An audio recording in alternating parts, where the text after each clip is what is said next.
povo de Deus. Bom dia. Bom dia, você aí de casa. Que bom que você está conosco para ouvir mais uma vez a palavra de Deus e também cantarmos louvor ao Senhor. Bom dia, irmão Paulo. Tudo bem, Cristiano? Tudo bem, graças a Deus. Bom dia, escola. Bom dia. Bom dia a você aí de casa que está nos acompanhando. É um privilégio ter você conosco aqui. Vamos orar ao nosso Deus? Vamos orar ao nosso Deus. Vamos ficar de joelhos e orarmos ao nosso Deus.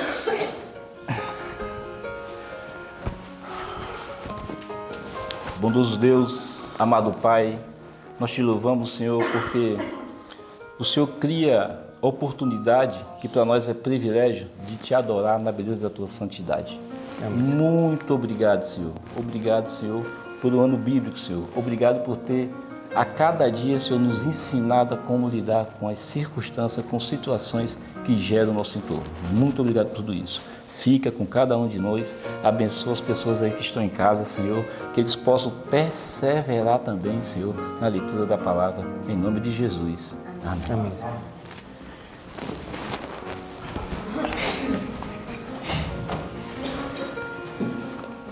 Agora que oramos, nós nesse momento iremos louvar ao Senhor.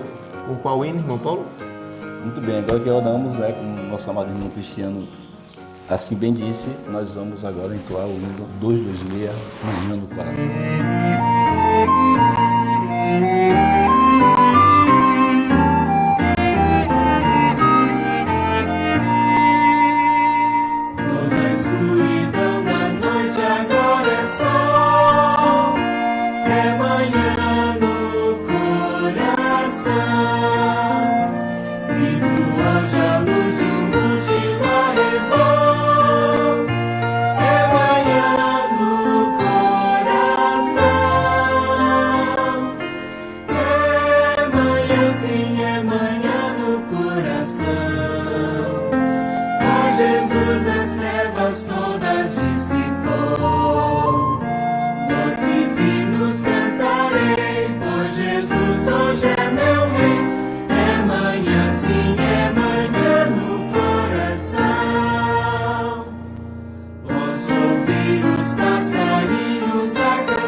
Louvamos a Deus, sabendo que amanhã no coração, que assim a sua manhã seja repleta de bênçãos e maravilhas através do Senhor. Nesse momento, o que é que nós vamos fazer agora, irmão Paulo? Agora nós vamos entesourar, guardar, deixar no coração a palavra do Senhor. Vamos todos juntos?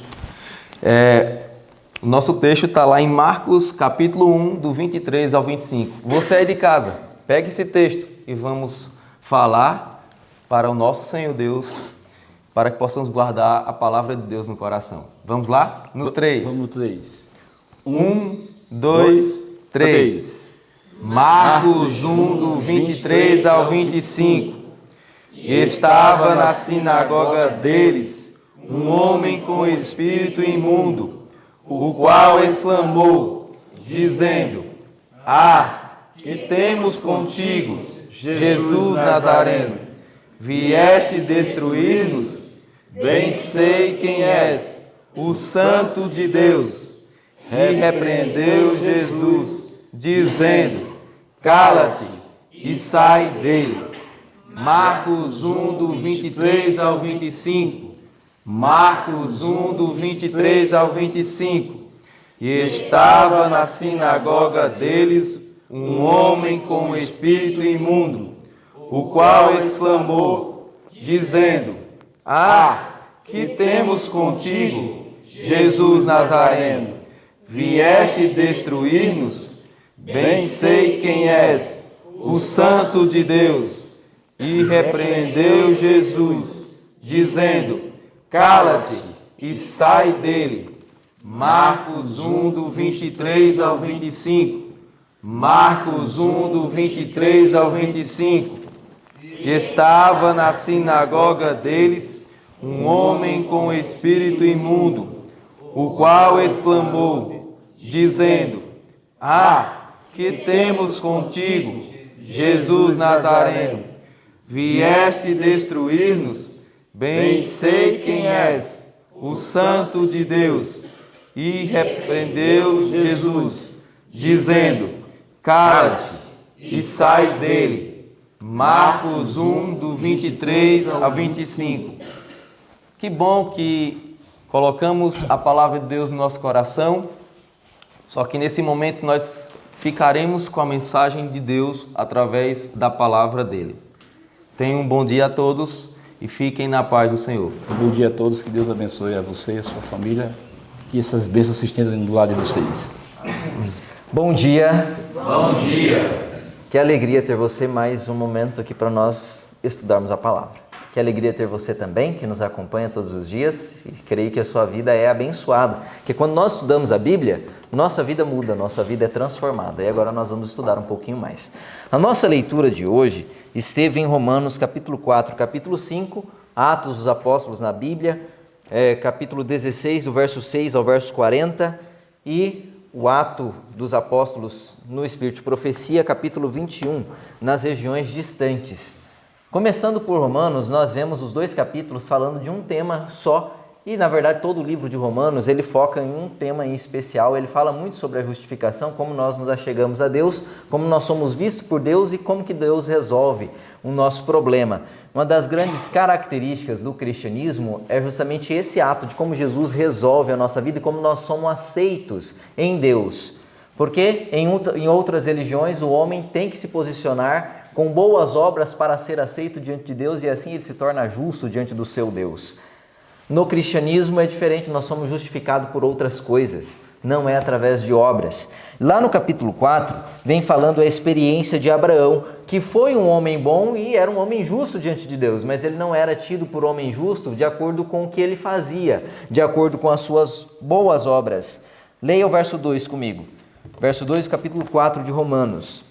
Porque se Abraão foi justificado pelas obras, tem de que se gloriar, mas não diante de Deus. Verso 3, porque diz a Escritura, que creu Abraão em Deus, e isso lhe foi imputado como justiça.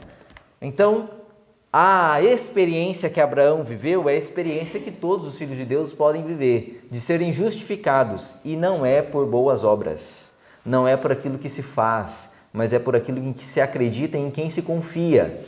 Deus, Jesus, é quem nos torna justo. Jesus é quem nos justifica. Abraão, mesmo tendo vivido uma vida pia, ele não tinha do que se gloriar diante de Deus, porque isso não recomendava a Deus.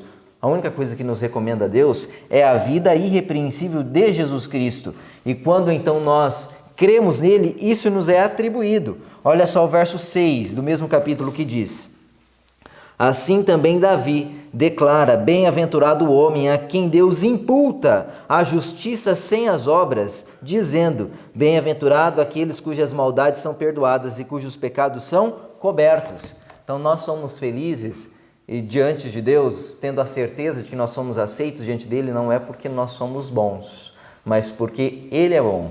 E porque nós somos justificados por ele, ele nos perdoa e nos atribui a sua justiça. Então, diante dele, nós somos como se representando o próprio Jesus, como se sendo uma imagem do próprio Cristo. Então, isso é muito precioso e nós somos, então, imensamente gratos e temos que nos gloriar através da obra de Jesus Cristo em nós e não da nossa própria obra. No capítulo 5 do livro de Romanos, vem trazendo a mesma coisa, de que nós temos paz diante de Deus unicamente por esse meio. Capítulo 5 de Romanos, verso 1. Tendo isto, pois, Li errado. Então vamos lá, Romanos capítulo 5, verso 1. Tendo sido, pois, justificados pela fé, temos paz com Deus por nosso Senhor Jesus Cristo. Então nós só temos um meio de ter paz com Deus. E esse é através então da justiça provinda de Cristo tomando o nosso lugar e pagando a nossa culpa e lhes concedendo então o seu perdão através da dívida paga por ele. E assim nós somos considerados justos diante de Deus. Com isso nós temos então motivos de ficar alegre por essa esperança que Jesus traz a nós, porque ele toma o nosso caso e ele paga a nossa culpa. E o capítulo 5 de Romanos veio dizer que nós temos motivos então para ficar alegres devido a essa justificação que ele nos dá em todos os momentos, em todas as coisas. Olha só o que vai dizer o verso 3 do capítulo 5. E não somente isto, mas também nos gloriamos nas tribulações, sabendo que a tribulação produz paciência, e a paciência, a experiência, e a experiência, a esperança. E a esperança não traz confusão, porque o amor de Deus está derramado em nossos corações pelo Espírito Santo que nos foi dado. Então nós temos motivos de nos gloriarmos diante de Deus através da justiça concedida através de Cristo em todas as situações. Pela esperança, pela experiência, pelas as dificuldades, Por tudo que nós passamos, pelas tribulações, você pode se alegrar, porque é Jesus quem te torna justo. E a sua experiência nesta terra, então, se torna cada dia mais gratificante, independente do momento em que você esteja passando. Porque é Ele que te torna justo em toda a sua caminhada. E esse é um grande motivo de alegria. E, para nós terminarmos essa parte de Romanos, olha só esse verso tão bonito que nós usamos diversas vezes e que está relatado aqui neste capítulo. Romanos capítulo 5, o verso 19 e o verso 20.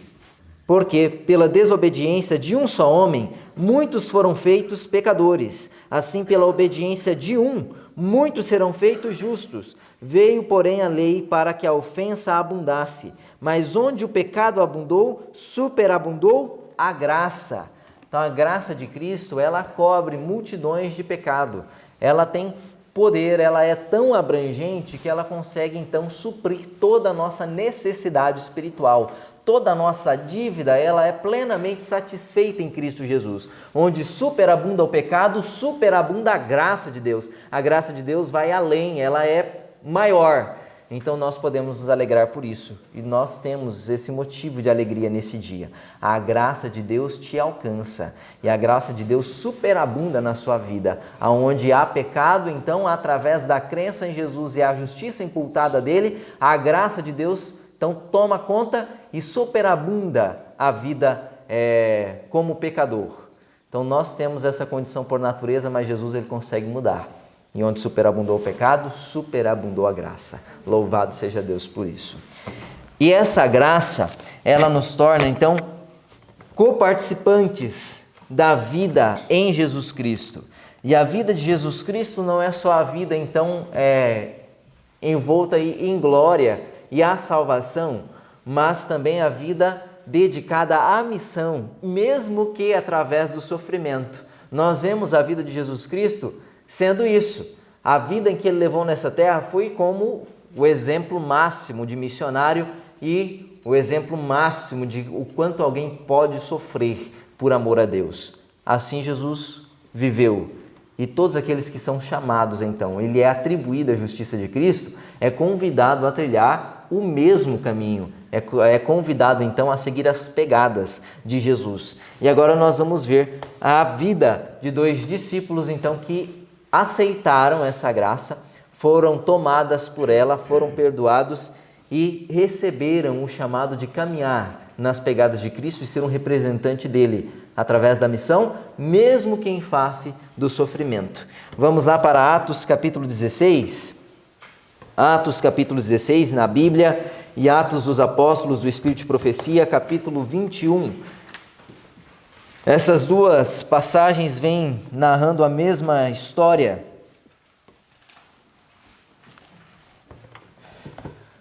Quando Deus, então, ele toma conta de nossa vida, pensa que um momento precioso, porque Deus, ele tem o domínio, o governo de todas as coisas em suas mãos, e ele tem todo o conhecimento, toda a sabedoria, e consegue então guiar de maneira infalível a seus filhos. Deus não vacila, Deus não erra, Deus não fica com dúvidas. Então imagine a vida de alguém que é guiado constantemente por Deus. Também é uma vida assim, onde ele pode caminhar por caminhos seguros, porque Deus vai lhe guiando os passos. E mesmo que haja a vontade humana e o possível erro das nossas más escolhas, Deus consegue ir limitando e barrando em um lugar e guiando um novo caminho. E isso é a experiência que nós vamos ver aqui com Paulo. Olha só o que vai dizer. Pega aí o capítulo 6, então, de Atos, capítulo 16 de Atos, e a partir do verso 6. Olha só o que vai dizer o verso 6 e o verso 7. E passando pela Frígia e pela província da Galácia, foram impedidos pelo Espírito Santo de anunciar a palavra na Ásia, e quando chegaram a Mísia, intentavam ir para Bitínia, mas o Espírito não lhe permitiu. Então eles, envolvidos na missão, determinados a pregar a palavra de Deus, tinham decidido pregar e continuar pregando em um lugar que era a Ásia Menor, onde eles já estavam fazendo a sua obra. Mas o Espírito Santo lhes interpôs, falando: não, vocês não vão pregar aqui. Pensa que grande direcionamento Deus dá aos seus filhos. Você já pensou em receber um não de Deus de maneira tão clara assim? O Espírito Santo, se lhe barrar em alguma coisa, não faça isso. Não é agora o momento de acontecer isso, agora você vai fazer outra coisa. É muito especial pensar que Deus guia alguém de maneira assim tão íntima que ele impede de alguma coisa acontecer naquele momento e direciona em um novo caminho. E isso é o que aconteceu então com esses 2 discípulos, querendo passar então a pregar naquela mesma região que eles estavam, agora foram levados a outra. E agora eles estariam sendo conduzidos da Ásia Menor para a Europa, onde eles poderiam então pregar em uma nova cidade e aumentar o seu campo de influência. E Deus realmente nos quer isso, Ele nos comissiona a pregar o Evangelho a todo mundo, a começar das regiões mais próximas, para que seja expandido então a pregação.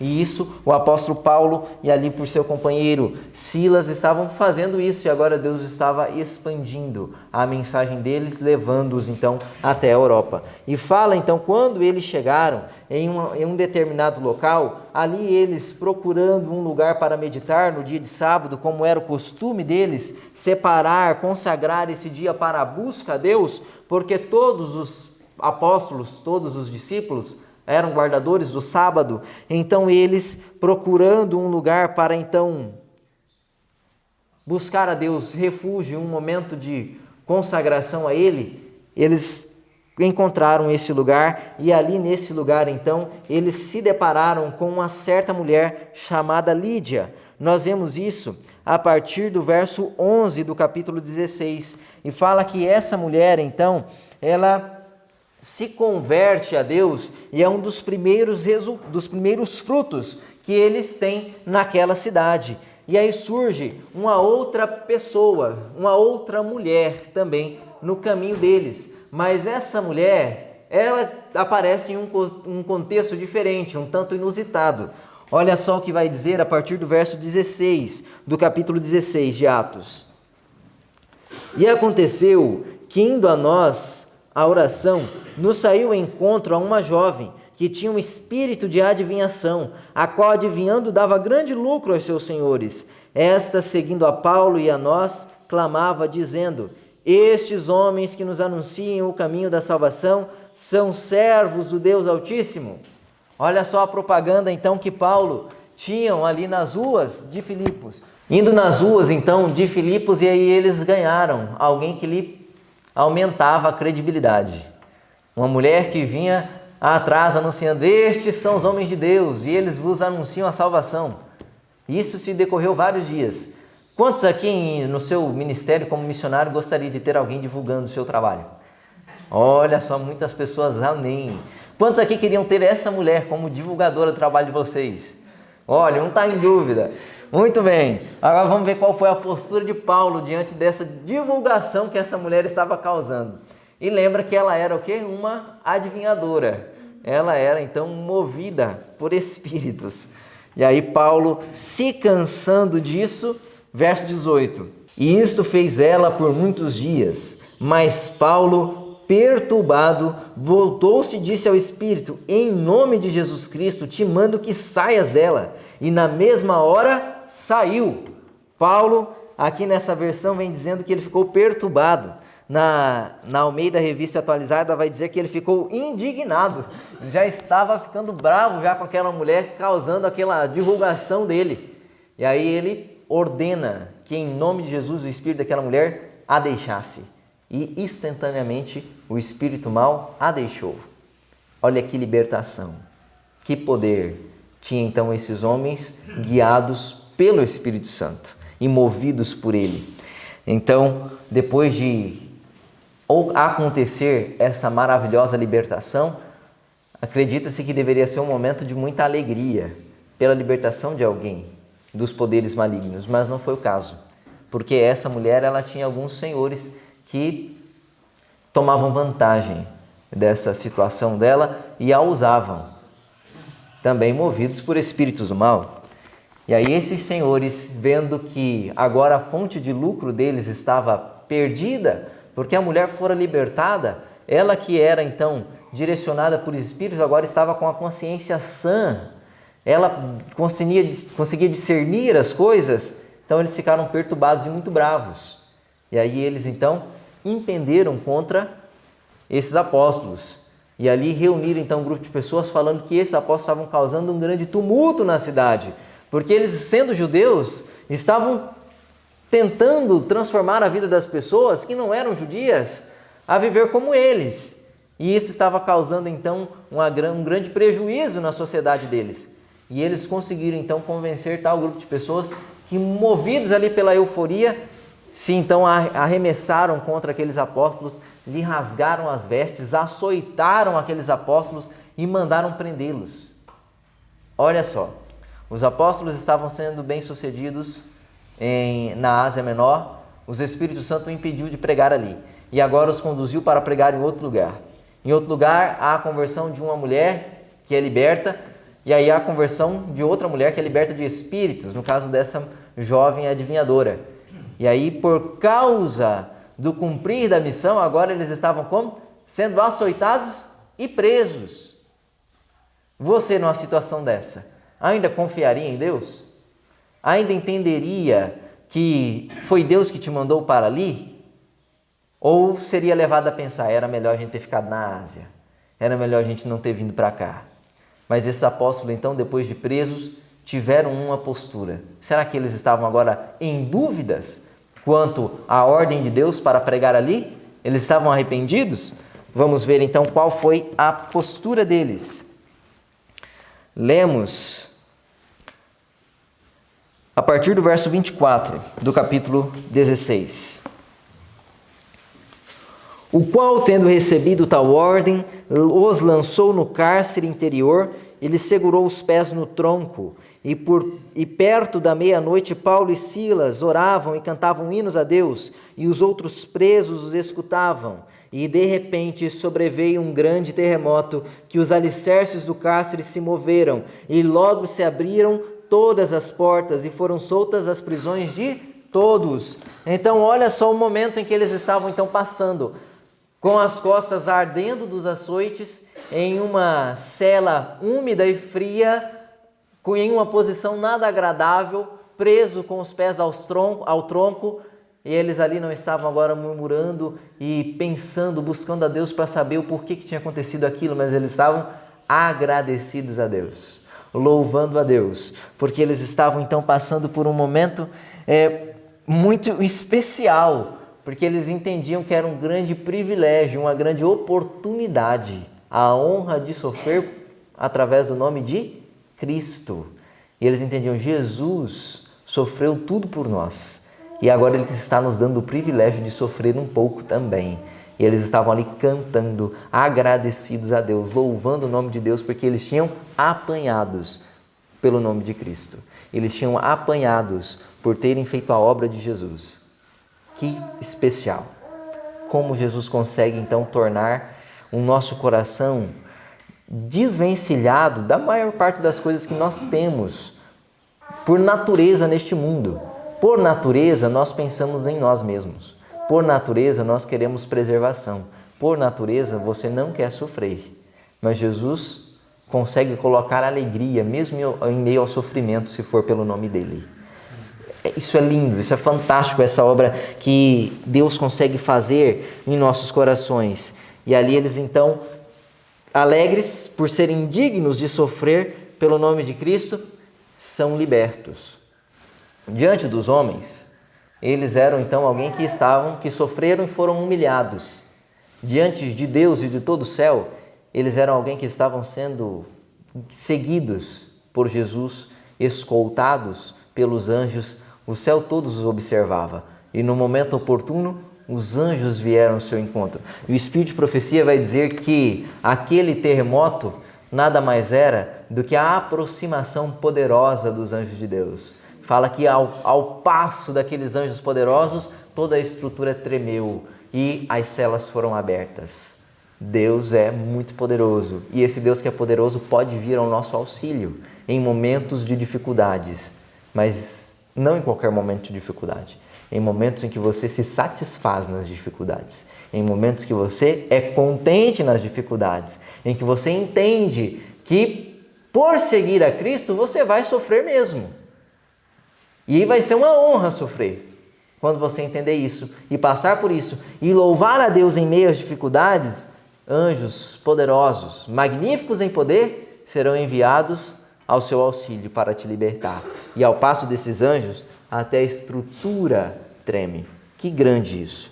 E então, depois deste momento grande do terremoto, então, ao passo dos anjos abalar a estrutura, todas as cadeias foram abertas, não só a desses apóstolos, mas de todos os outros presos que estavam presos de maneira justa, todas foram abertas.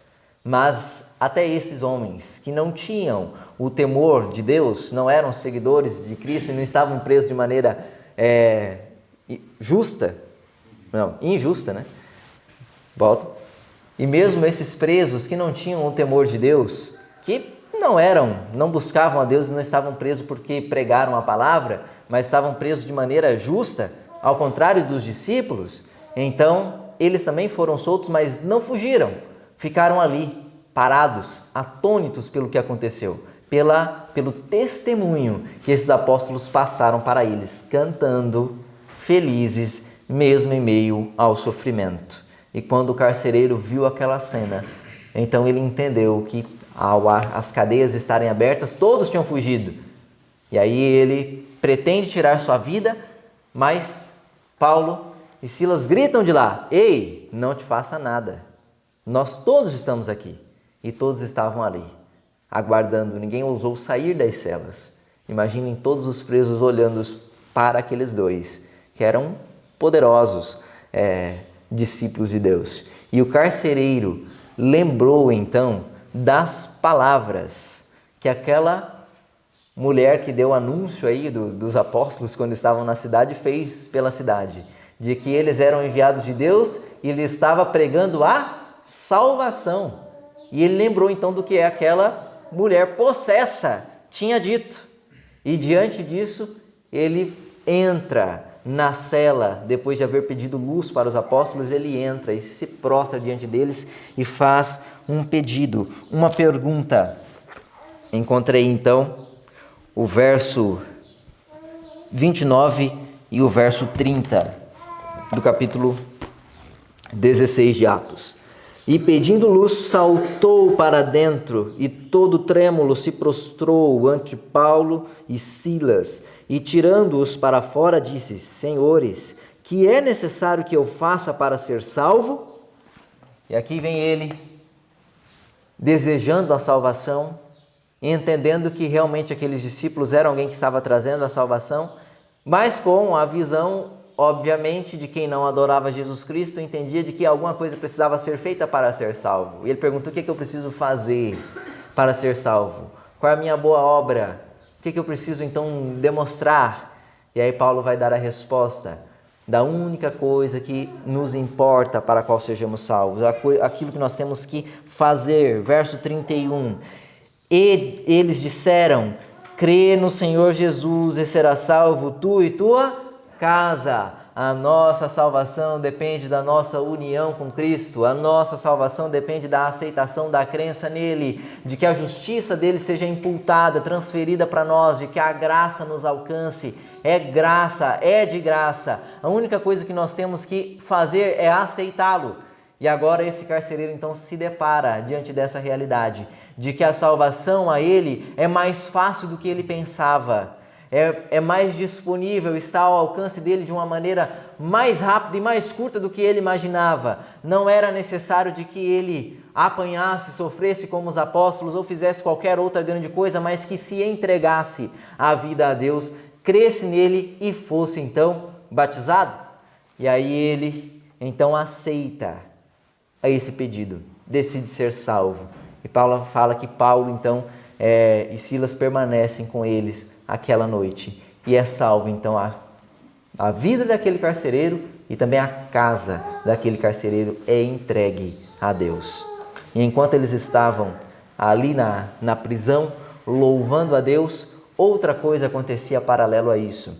Aquelas pessoas que os colocaram na prisão passaram a noite pensando um pouco na situação e viram que eles tinham sido injustos através da sentença que tinham dado a Paulo. Porque a mulher, o crime pelo qual eles foram acusados, não era bem um crime. Porque a mulher, eles bem a conheciam, ela era uma lunática.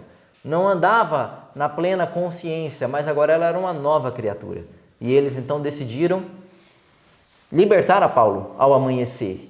E aí quando eles, próximo ao amanhecer, ficam sabendo de todo aquele acontecido, decidem logo despachar aqueles dois. Eles já queriam mesmo, mas agora depois do acontecido, aí eles entendem: não, nós temos que dispensar esses dois. E aí eles dão ordem: vá lá, de maneira secreta, pode mandar eles embora, pode dispensar eles. Quantos aqui ficariam felizes por isso, de serem dispensados da prisão? Eu também. Quantos aqui gostariam de ser dispensado ali sem ninguém ver e ir para outra cidade pregar e as bênçãos que ficaram ali iam continuar crescendo? Não foi o que Paulo pensou. Quando disseram para Paulo: não, agora vocês podem ir. Imagina eles falando tudo baixinho, secreto: não, pode ir, pega esse caminho aqui, ó, pode se mandar da cidade, fique em paz, vai com Deus. E Paulo falou: não, vai assim, não vai ser desse jeito não. Vocês nos humilharam em praça pública, nos bateram, a gente não tinha cometido nada demais e agora vocês querem nos mandar embora sem nenhum reconhecimento, nós que somos cidadãos romanos. E aí eles ficaram com medo. E aí eles tiveram então que tomar uma postura pública para redimir aqueles apóstolos. Olha a visão de Paulo. Paulo, como diz o ditado, não dava ponto sem nó. Paulo era alguém que tinha um discernimento aguçado. Ele entendia, não, a gente não vai sair daqui com essa má fama. A gente vai sair daqui bem falado. E aí, aqueles que lhe prenderam e açoitaram agora tiveram que lhe pedir desculpa pelo acontecido e agora ia ficar outra coisa na mente deles. Mas, ainda assim, eles queriam que eles se retirassem e eles entenderam, nós vamos nos retirar. Mas ali continuaram algumas bênçãos. A mulher que foi liberta, a família do carcereiro continuavam para testemunhar da vitória que Cristo tinha causado na vida delas. E ali então permaneceram aquelas testemunhas do poder de Deus, de quanto Deus consegue mudar, transformar a vida. E através dessas pessoas, mesmo sem a presença dos apóstolos ali foi levantada uma igreja. E essa igreja entendeu desde cedo para o que Deus os chamava, para serem pregadores da palavra e para sofrerem por Cristo, para serem então pessoas que padeceriam perseguições por causa do amor a Jesus.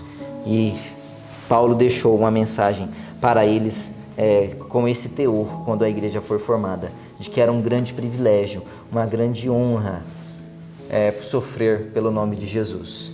E em nossos dias nós também temos a mesma coisa a fazer, sermos então portadores da mensagem.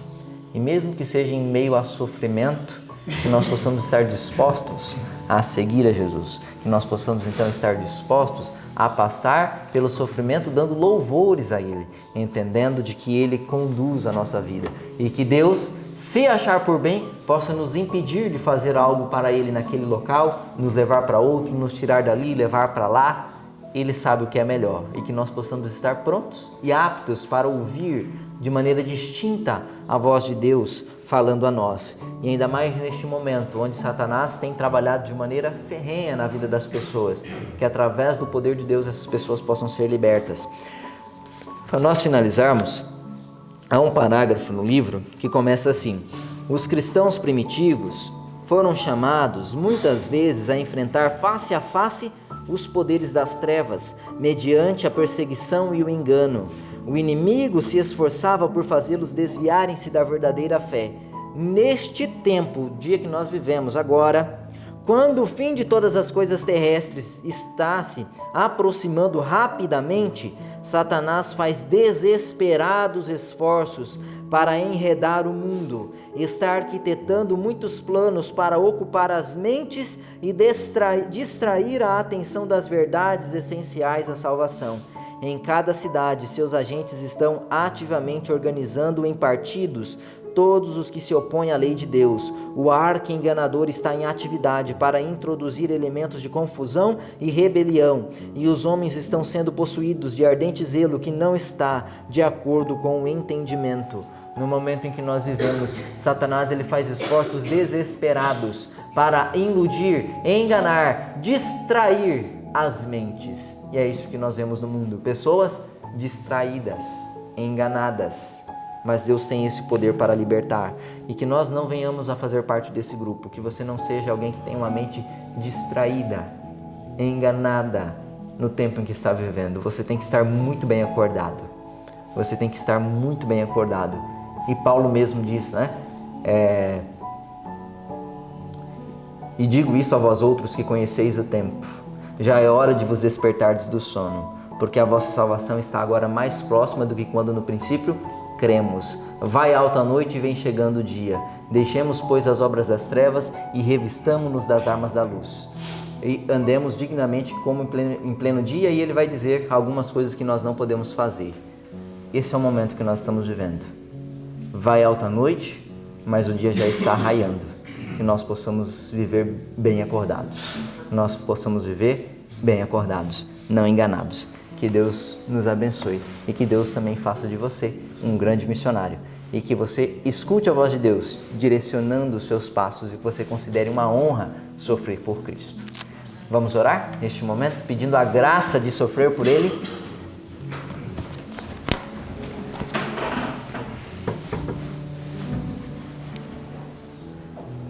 Senhor nosso Deus, muito obrigado por sua companhia, porque o Senhor nos salvou através de sua graça. Nós aceitamos a sua salvação. Nós cremos no Senhor e entendemos que diante de Ti nós só somos justos por meio de Teus méritos. Pai, que o Senhor nos tome por completo, que o Senhor dirija a nossa vida, que nós possamos ser missionários completamente rendidos ao Senhor, cristãos completamente rendidos a Ti, e que possamos ter a experiência destes apóstolos e considerar uma dádiva ser digno de sofrer por Teu nome, que nós possamos ser essas pessoas e que nós não venhamos estar distraídos no momento em que Satanás faz desesperados esforços para distrair as mentes, que nós possamos estar dentro daqueles grupos que têm a mente totalmente desobstruída dos enganos e totalmente direcionada por Teu Santo Espírito. Em nome de Jesus. Amém.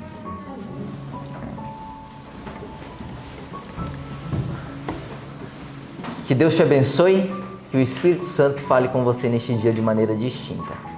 Até amanhã.